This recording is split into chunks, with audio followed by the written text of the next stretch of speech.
Good morning, everyone, and welcome to Morning Market Movers, where we do live analysis for day trading and take a look at hot spots in the markets for today, Thursday, May 12th.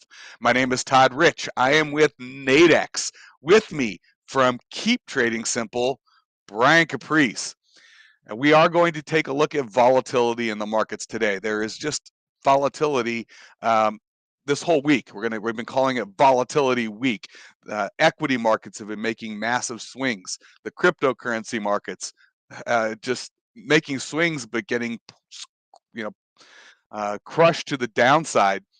Uh, we're now seeing a lot of volatility in the FX markets, particularly with the yen. The yen is absolutely taking off. We take a look at those charts, yen strength. Yeah, you'll see it. So we are going to be taking a look a bit at FX today. Before we jump into the headlines and then get into those charts and start taking a look at levels, I do need to share this disclaimer that trading involves risk and may not be appropriate for everyone, that any trading decisions you make are solely your responsibility and at your own risk. And this is an educational session. Please do not construe anything Brian or I say as a buy or sell recommendation. We are doing this for your education purposes. And just to give you one little glimpse here, this is the dollar yen. And yeah, it's what we were north of 130.50 and we're coming down below 128.50. It's making some pretty big swings. And we'll see that with all those yen charts. Here, Brian, I'm going to flip it over to you. You can take us through the headlines, yeah, Yeah. let's get into it. Yeah. I mean, we did actually have economic news releases. I know this day and age, everything is about what is the latest story. But we did actually have some economic news releases. The pound actually did come in weaker than forecast, but it's kind of misleading because it had a big adjustment last time. Their preliminary GDP quarter over quarter, which again, typically for things like GDP, quarter over quarter is a good gauge. In 1 month, anything could happen. There could be like some type of a storm, and that will lower the GDP just for that time period. So quarter over quarter is really the best gauge. Inflation, I like month over month, but quarter over quarter is a good one. Last time it came in at 1, and they actually had to revise it. So they actually didn't have a double miss last time. It was actually higher than expected. So again, it was forecast at 1. It came in, and they're like, "Oh, it's a miss," but it was zero point 0.3 higher last time. It wasn't a miss last time. So in reality, it's kind of come in where it is, but it's given it a little bit extra weakness. As far as the United States goes, PPI, again, a gauge of inflation we've talked about. The month over month on the actual, just the full thing, again, gas and food included in that one, came in as exactly as expected, as a zero point 0.5. The core, which is removing gas and food, came in just slightly lower at zero point 0.4. That would be technically overall, that wouldn't be bad. I mean, this is what Bernard's like, oh, look at the core, look at the core. But remember, yesterday it was higher. So this is just the producers. And then on top of it, we got unemployment claims, which again have now broken over 200,000. So they expected them to be less. And there was actually an article this morning that I saw. It was actually through my phone through Yahoo Finance. I don't have it up here. Talking about how the Fed would really like them to businesses to stop, kind of put like a small hiring freeze on, because that would kind of remove a lot of this for them having to actually raise, because they know the dangers of raising interest rates too fast. But if companies just decide to stop hiring people and closing jobs down, we talked about this a couple days ago, where we talked about the gap of openings versus people willing to work. If that naturally comes down, that fixes a lot of problems as well. But again, when you start seeing hiring freezes and unemployment claims going up, people are like, "Oh God, recession." So those are the economic headlines. Now the news stories, those got a little bit crazy in the overnight. North Korea had fired three. Let's see, was it three short-range ballistic missiles? Japan actually detected one of them as well. So there's a battle going on right now. There's a lot of news and headlines about it. The U.S. Is battling against China at the UN. The U.S. is like, we need to put more sanctions on North Korea. There's a fence around them or a wall around them already. I'm not sure what else we could do to North Korea at this point. Um, China is saying you need to remove the sanctions. And meanwhile, North Korea is like, listen, you need to honor our nuclear program. So it's a crazy, everybody's focused on Russia, and Korea's over here going, yep, let's just shoot missiles. Let's just shoot Yeah, missiles. So great. yeah, everybody wants to be the big guy. But again, not necessarily great. This is also helping drive some pressure into the dollar. The dollar is just skyrocketing today. The dollar and the yen both are skyrocketing. But looking at the overall last 24 hours, you can see that the pound, you may look at the pound yen and say, oh my God, it's getting slaughtered. It's down 389. That's an absolutely monstrous movement, right? But if you look at the euro pound, if the euro pound is down 45, showing you there's actually pound strength versus the euro. The pound dollar, it's only down 46, and it's actually retracing in the last hour. 46 is not even half of a daily ATR. That's actually not that much movement, considering the dollar is spiking right now. Not that much. And then you can see everything else, but the dollar kind of going crazy. It was up, and then it's back. And again, I wanted to start off by showing the yen first because that's where the most strength is. Wow. This is actually the yen futures contract, and you can see that the bottom of this yesterday actually started at 9 a.m. This is where our, the CPI data came out, and it's literally been going just straight up. And then the Europeans, they stepped into it right here, and then further accelerated the gains in the yen. And again, pulled back, tested it, ended up going higher. So remember, the yen is weak. The yen is weak. We may have to intervene because the yen is weak, but the yen is just absolutely just going crazy. And again, it's got more room to run here. Looking at the dollar, because that's the other big mover right now, you can see the dollar had actually pushed all the way up, and it's actually retracing a bit, which is kind of somewhat helpful. But it pushed up to 104.71. I mean, that's a monstrous number here. And we had talked about 104 being kind of a rally point, and that's really right here is where the Europeans stepped in. It kind of pulled back to that 104 and said, "All right, let's go." And now we're getting the profit taking. We'll see if that continues. The data today is a little bit soft as far as interest rates go, but I mean, all the headlines are like, "Yeah, we need to raise it. We need to raise it. We need to raise it." So, question is the VIX super high because the dollar is going crazy? Is the VIX high because of ballistic missiles being shot? There's a lot of different reasons, but right now all the indices are in the red today. Another bit of headlines too is the IEA does not expect acute supply deficit amid worsening Russian supply disruption. This is interesting. They basically said, yes, there's disruption in Russia. We got that with everything going on. People saying, no, we don't want it. But China is also locking down. They've actually lowered their demand forecast, the demand projections for this year by 70,000 barrels per day. They lowered it, and everybody else out there is screaming, we need more oil. We need more oil. They lowered it by 70,000 barrels a day, particularly because of major concerns with China locking down. They did say that there's been negative sentiment in the markets in recent weeks, as well as damage to the global outlook. And again, they're looking at China. Again, there's a lot of demand that comes from China, but kind of crazy. They lowered the demand, and we're like, wait a second, we're paying how much a gallon per gas right now? So that's an interesting one. And again, oil for the most part it's down a little bit. It literally kind of went off that range, and again, we know yesterday's was a little bit disappointing. We had talked about a level here. We talked about 106.54. We ended up tagging that at about 1 o'clock yesterday, and then tagged it again late last night around 10ish, or I guess 8ish, and we just kind of pulled back down. So we're still kind of in the same range. Alex said this 104.19 across. You can see we're still kind of right there. If this is kind of a hard one, it's like, well, wait a second, what are we doing here? Is it up? Is it down? I would say right now, typically oil after inventories is not necessarily as big of a mover. Typically, the craziness is before. Right now, I would say that oil is looking on more of a technical level, that it's going to come down again. It is kind of sandwiched, and again, this is not necessarily a green. I just wanted to highlight that kind of area there, that 104 level. Let's pull those off. Let's pull that off. Both those were good. And yesterday, by the way, I don't know if anybody saw it. I know some of you saw it. It was a monstrous oil inventory report. It was expected to be minus 1 million. It came in at 8.5 million surplus. So we'd actually called this. We did the 35-1 strategy, and it didn't really settle like we liked, but we put a long on there.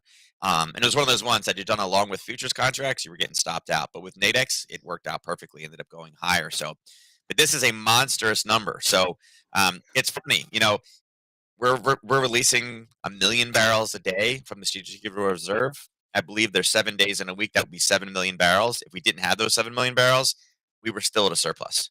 So we are finding the oil. Yeah, it's not missing. It didn't go missing, so it's out there.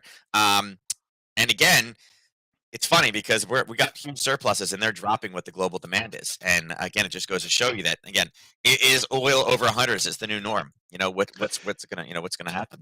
Yeah, well, the other thing is we do have COVID is out there. Well, North Korea had that too. North Korea had that first too, case. right? Yep. And so they're starting to have their outbreak now, and So Yeah. we know what's going through China. So and it's going to come over here too. It's going to go around Well, again. it is. Yeah, actually, the local It's news was happening. that Baltimore's levels have gone above where they should be doing masks again. But yeah, Yeah, we just don't have an appetite for it. So, but it is going around, and yep. Actually, Melissa this morning is woke up and she's like, "I feel like I'm dying. We're gonna test me as soon as you're done." I was like, "Great, oh lovely." no. That's all I want to do with today. But Oh yeah, so oil's an no. interesting one. Natural gas also has pulled back a little bit, but I wouldn't say, although it's down 2.8% today, it's still in the same range. We had that 50% drawn from top to bottom, and that's kind of what it went off of at base there forever and dropped and then kind of bounced again. Same thing, it's basing around that same level. I will say a break below 715. There is kind of a racetrack trade in here. There's not an ideal area to kind of draw it, but probably in that range right there. And again, it's going off the top, which it should. Eventually, it'll break through. So I'm thinking that 715 is kind of where natural gas guys. And again, we have oil inventory, or we have natural gas Okay, inventories the today. inventories. Yep. Yeah, I would say that this probably is again. It's a very negative sentiment today. I mean, right now, all the indices are in the red. Commodities, all in the red across the board. Gold, again, we talked about a level up here yesterday. And again, we touched it once. It was confirmed. It rolled over at late last night and is pushing back down to that 834. Again, dollar strength, gold weakness. Silver, I'm happy to say, my 21 target was hit. I said it yesterday. I'm like, yeah, I really, yesterday we're sitting right in here. We had this jump up, and I was like, yeah, come on. We can hit 21 this week. Uncle Warren, thank you again. I appreciate it. He watches our program, everybody, because sometimes when we say these things, And magically, then as soon as we are done, it goes where we expected it to go. So Uncle Warren is a fan. I love you. We hit our 21 in one day. I said this week I'm still hopeful, and we hit it in less than one day. So again, my 21 target has been tagged. That's what the black line is. We're pulling back up to it now. But is there more weakness in silver? I'm going to say probably yes, and here's why. We look at the big flyers. Crypto, Bitcoin is another one that we need to talk about. We mentioned it earlier yeah. this week. Bitcoin actually got down to 25,390. Okay, it broke the 26,000 mark. It's lost like 55% of its value this year. It's been and again, everybody's quiet now. I mean, all the experts for some reason are quiet. The people that were like, "I told you so," Bitcoin to the moon, and I don't know where they are. We found oil, but we lost the Bitcoin people. The crypto markets yesterday Yeah, all of them lost 200 billion in value. yeah. Again, Bitcoin coming back a little bit. Again, of all the coins, it would be the one that was considered the most safe, if that's the correct word. But Ethereum, again, number two, same chart pattern, down 6%. Dogecoin, again, this has been the meme lovers stock. It's down another 7% today. It's down at 7 cents. And again, normally for this one, you're like, hey, we were talking about it forever. And it's like, yeah, 14. It goes back and forth. It's at 7 right now. Yep. So again, very rough market to be in. Bonds. Bonds are actually going and again, this is something that we talked about. One of the articles I found was Finally. yeah, we talked about a week ago how the bond yield was like 3%, 3.14, and then all of a sudden yesterday it dropped all the way down to 2.8. It was like a huge monstrous move in bonds because they're just trying to grab something at this point. Again, red markets, people are looking for bonds. They're trying to find money right now, or find places for money. So again, bonds being up, that's another gap in TLT higher. And again, for those of you, you're not really necessarily trading this at Nadex. But when you're running some of the targets on it, remember bonds is a huge market. It affects the dollar. It's going to affect the indices. When this starts to roll, and again, it is at a 61.8. There are sellers in here. If this was any other chart, I'd be like, hey, this looks like not a horrible buying opportunity, right? Or I'm sorry, a selling opportunity. When bonds starts to roll back down again, there's ways that we can play this in the stock market, in the indices as they tend to go up. Because remember, they tend to be inverse. As one goes up, one goes down. Right. So Yeah. paying attention to that So is important. Yep, for sure. yeah, I mean, so as far as the indices go, again, obviously there's a lot of chop in there. There was a 23.6 pullback in the overnight. The new 23.6 area, it just happens to be a level we're looking for. The Harry Potter we talked about breaking through, these have all gotten kind of blown up at this point. They've all been pushed through with it right now. I would say, again, watch out for this level here, 39,026. Anybody that runs the last overnight down and who's looking to get into this is probably looking at this number saying, hey, I'm getting short because everything is red. It is kind of a Globex area. Watch out for it. The Globex trap has been real. I know there's a person online that I've been following, and I tend not to get into these things with people, certain people, and she's one of these people, and she's like, yep, she's like, this is the best, this is the best thing, and not everybody knows that. I was like, it's a trap every morning. So the new expert out there. But um, again, they all kind of have the same kind of look. NQ is down the most today. It is weak. Tesla also getting slaughtered. I'm very curious to see if Mr. Pelosi has puts now. If he got rid of all his calls and went to puts, it's dropping. We do have some levels lower, but Tesla getting slaughtered, Apple getting slaughtered. Right now, every one of these is gapping down. Twitter, Apple, Disney. You said Todd is also getting crushed. I think we looked at that earlier. Their earnings Yep. came in mixed. Where's it? I don't need Disney futures. Again, also a gap down in Disney, and they had mixed results. Remember, mixed results now is worse than bad, right? So they are also down. So there's a lot of negative sentiment out there, but NQ is obviously the weakest. If it does find a bottom, here's that Harry Potter we talked about, yesterday, and again, drop down, pulled back, grabbed it. And I'm on a 30-minute, not even a 15. It would look better on a 15. There you go. There it is. Drop, base, pull back to the level, and boom, all the way down to the Straight profit down. target we just passed through it. So again, there's your NQ trade from we've been talking about. YM. So YM ended up coming through and it punched through that first level. The second one we has 31,423. So right now, according to the percentages, the Dow is the strongest. Okay, it is down the least. It's only down half a percentage point.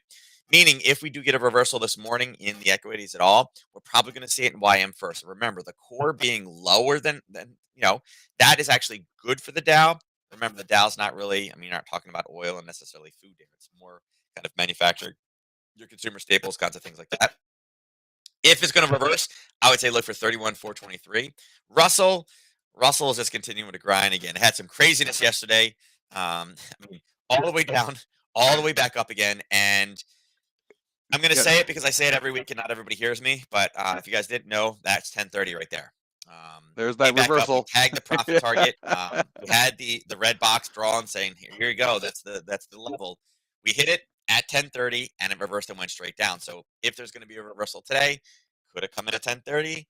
The chances are, again, I don't have a crystal ball. I don't know when exactly it's going to change, but I do know if you look at it and go back and do your charts and research, 5:30 in the morning for the European session and 10:30 in the morning for the US session. I don't know how many times I've said it. Every single time we see these major reversals, 10:30, 10:30, 10:30, 10:30, Yep. 10:30. So be looking at charts today at 10:30. We'll see where kind of the rolling, but I would expect the VIX to start coming back down a little bit, probably a little bit of a pop, just because everything is so red right now once the U.S. session opens. But again, if we can start getting the VIX to start trying back down again, we should see some reversals, and we should see it in the YM first, which is actually right now it's only down 0.4, so it's already starting to kind of get some profit taking from the European session. So awesome. All right. Listen, lots of volatility in the markets. Volatility, that means trading opportunity. And so certainly these are times where traders, there's places to be looking and potential trades to be made. If you're looking for opportunity, these markets provide a lot of it. With that, any questions for Nadex, please email us, customerservice@nadex.com. Brian and I are also very accessible. Our emails are right there. If you want Brian, catch him at support@keeptradingsimple.com. And I'm not going to go through a whole recap, but that's really what we're seeing. Volatility. We're seeing that yen strength. We're seeing quite a bit of movement with the pound as well. So FX markets all over the place, equities. We've been having wild swings every day, down, up. I mean, it's a lot of reversals, a lot of whip reversals, a balls. lot of unpredictability, but it does create opportunity. So and that's what And traders guys, want. don't forget, just to add this in there, remember when we have whipsaw markets, Nadex has 3 products. They all have their pros and cons. When you have a whipsaw market that's literally up and down, think about which one provides the best opportunity, which one are protected against whipsaws. And you're Sometimes they're right. great, sometimes there's one that's not. And again, that's why you have to understand and educate yourself on all 3 products to figure out which one is the best one for the scenario that you're in right now. And if you're not familiar, I mean, I know a lot of people come here for binary options, people, and if you missed it, I did a primer on binary options last week. It's available on our YouTube channel. If you're interested about knockouts, in 3 hours, I'm going to be doing the basics of knockouts. So if you're unfamiliar, go over to the Nadex website. In fact, I'll just make this easy for you real quickly. If I can do this and find it in a few seconds. If you're interested in learning about knockouts, here's the link to register for today. There we go. I got it. please feel free to register. And you register, if you can't join, you'll get access to the recording. But I am going to go through what are knockouts, why, and how you use them. With that, Brian and I will be back tomorrow morning to wrap up this crazy week. And until then, good luck in the markets, everyone. Thank you so much for joining.